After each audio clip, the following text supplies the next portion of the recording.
Hello my dear students, today let us discuss about the topic cell signaling via G protein linked cell surface receptors.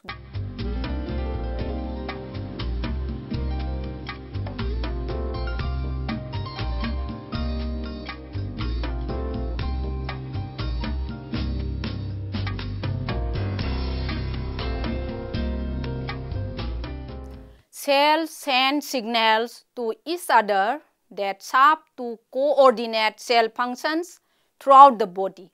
For example, nerve cells signal muscle cells to contract, and certain endocrine cells signal liver cells to release glucose into the blood. When a signal arrives at a target cell, the cell must have mechanism of signal reception to detect the signal. It must also have mechanism of signal transduction by which it modifies its intracellular activities in response to the extracellular signal.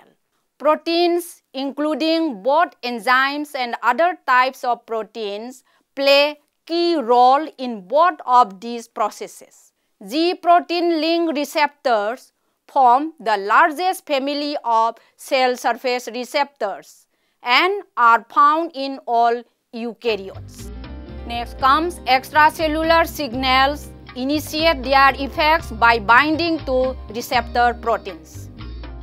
Extracellular signaling molecules such as neurotransmitters or hormones initiate their actions on a cell by binding with certain protein molecules of the cell called receptors. A molecule that binds specifically and non-covalently to a receptor protein is considered a ligand of the receptors. Ligand binding occurs at a specific receptor site on the receptor protein and results in a change in the molecular conformation of the protein, a process that sets in motion a further response by the cells. Receptors may be categorized into four functional classes. Number 1, ligand-gated channels. Number 2, G protein coupled receptors. Number 3, enzyme or enzyme link receptors. And number 4, intracellular receptors. Receptors in the first three categories resides in the cell membrane. This prevalence of receptors at the cell surface reflects the fact that most signaling molecules cannot enter cells. For the most part, signaling molecules are proteins or other hydrophilic molecules that are unable to pass through the hydrophobic interior of the lipid bilayer of the cell membrane. Instead of entering cells, these signaling molecules bind to membrane surface receptors, which initiate their intracellular effects. Only hydrophobic or very small signaling molecules can enter a cell at meaningful rates through the cell membrane.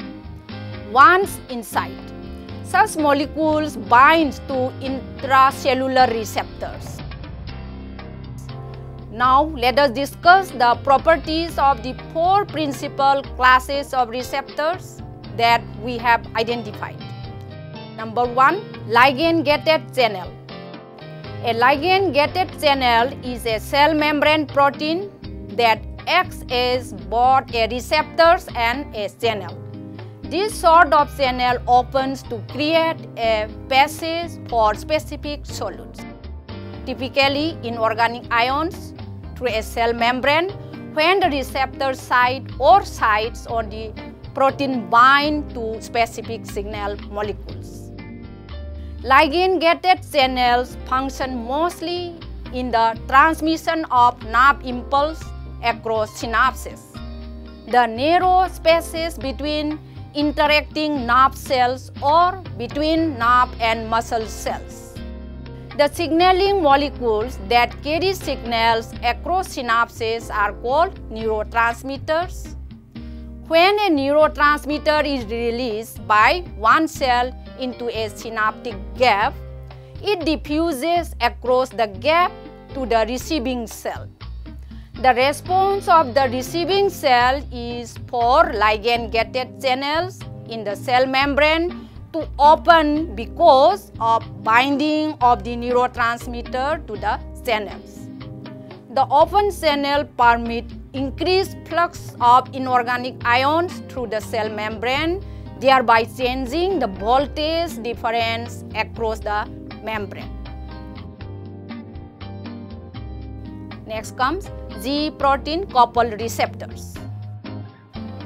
G-protein coupled receptors in cell membrane mediate cellular responses to many hormones and neurotransmitters, as well as many responses of sensory neurons.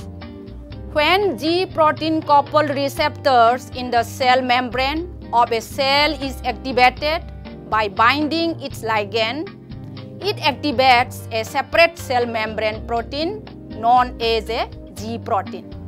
The activated G-protein may directly exert an intracellular effect, or more commonly it interacts with still another cell membrane protein, usually an enzyme. It shows that a distinctive intracellular signaling compound is synthesized in the cytoplasm of the cell by the catalytic activity of the enzyme. A major difference between G-protein coupled receptors and the ligand-gated channels is that, in general, no sort of chemical passes through the cell membrane in the case of G-protein mediated receptors. In the most common type of such reception, one type of chemical brings the cell signaling message to the extracellular side of the cell membrane, and a second different chemical is produced on the intracellular side to carry the signal onward to the interior of the cell. The molecules such as hormones or neurotransmitters that bring signals to the cell membrane from the outside are known as first messengers. The intracellular signaling molecules that carry the signal to the interior of the cell are called second messengers.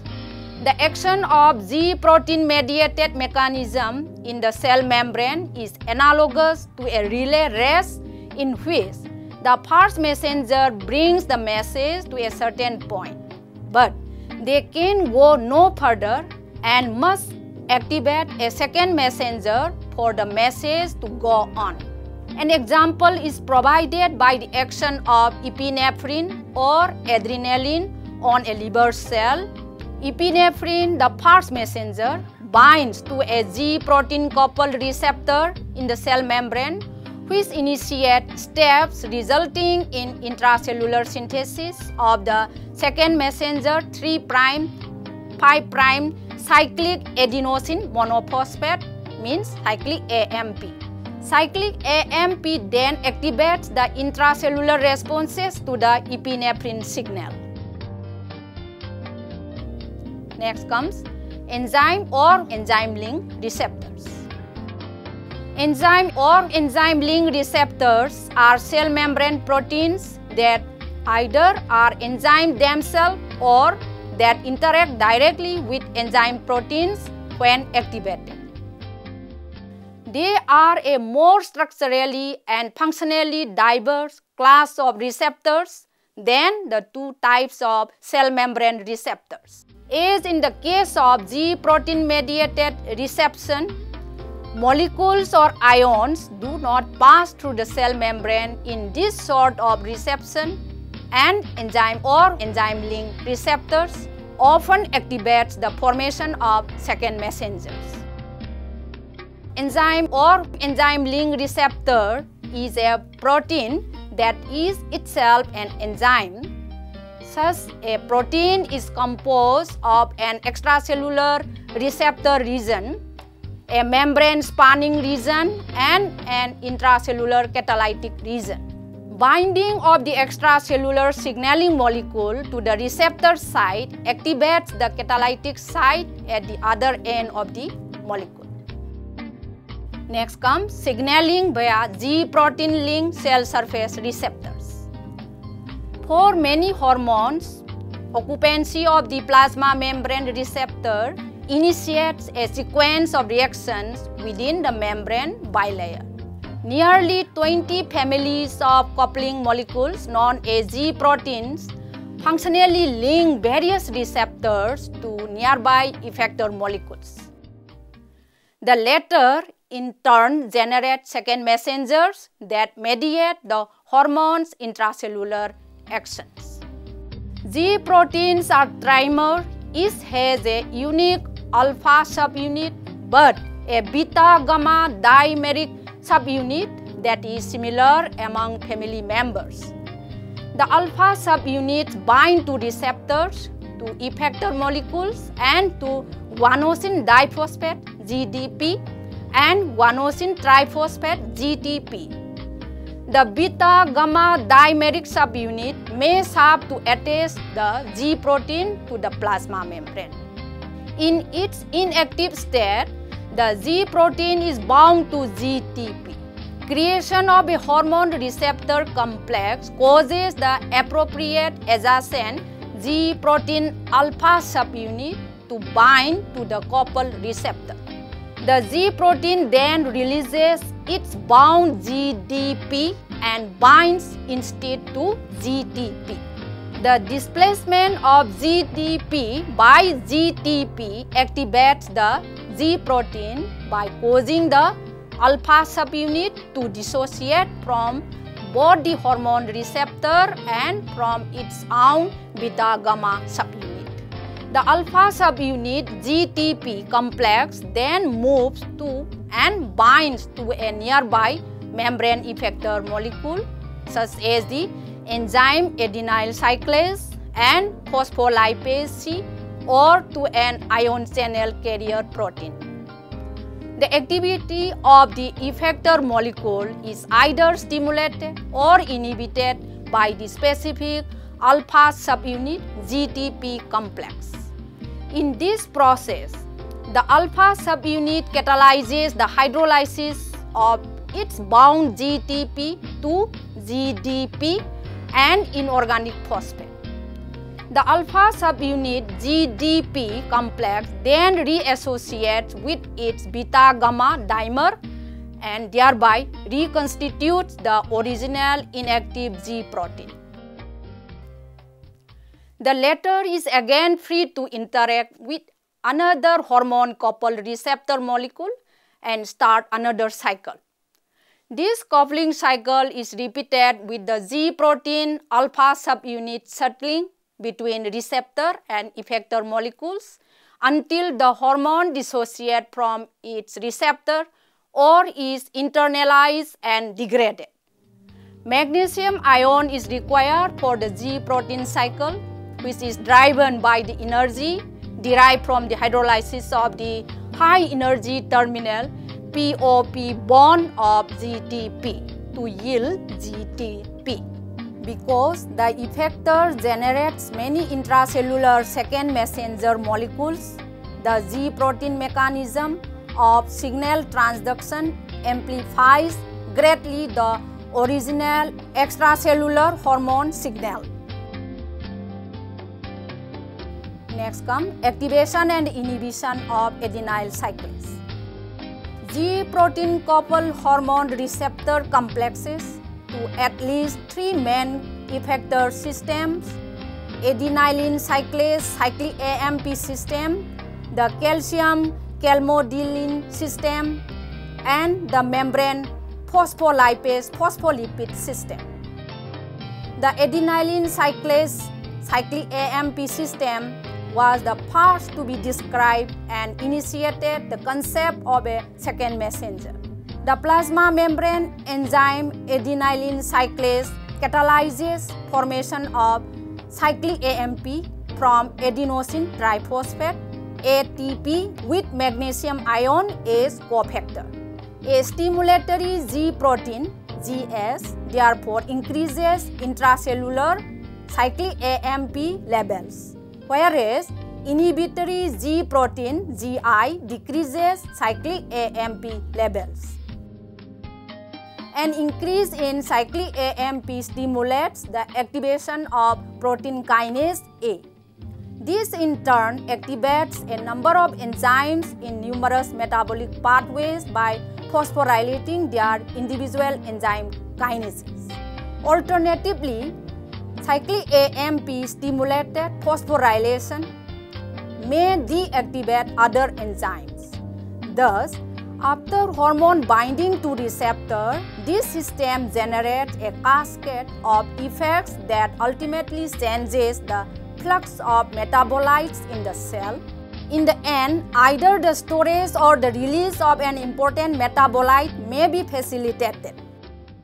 Activation and the deactivation of reciprocal pathways by the same hormone can augment the result. For example, by simultaneously inhibiting the release pathway while stimulating the storage pathway, adenylyl cyclase and the cyclic AMP are ubiquitously distributed.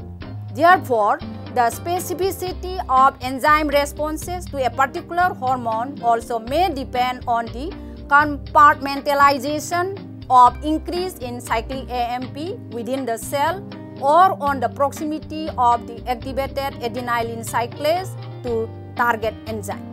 Cyclic AMP may also act as a hormone second messenger by altering gene expression. Target DNA molecules have a cyclic AMP regulatory element CRE that binds a protein transcription factor known as cyclic AMP response element binding protein CREB. Cyclic AMP may also act as hormone second messenger by altering gene expression. They activate protein kinase A. The catalytic subunit of the enzyme is then free to be translocated into the nucleus, where it phosphorylates CREB. The phosphorylated CREB can bind to CRE in a complex with another transcription protein, such as activated transcription factor 1. The result is to stimulate or inhibit RNA polymerase and transcription of the target gene and thereby to stimulate or inhibit synthesis of a specific protein. The action of cyclic AMP are terminated by hydrolysis. This reaction is catalyzed by the enzyme phosphodiesterase. Because the activity of phosphodiesterase is also modulated by hormones via a G protein. The level of cyclic AMP is under dual regulation. Two hormones can function antagonistically if one stimulates adenylyl cyclase and the other stimulates phosphodiesterase.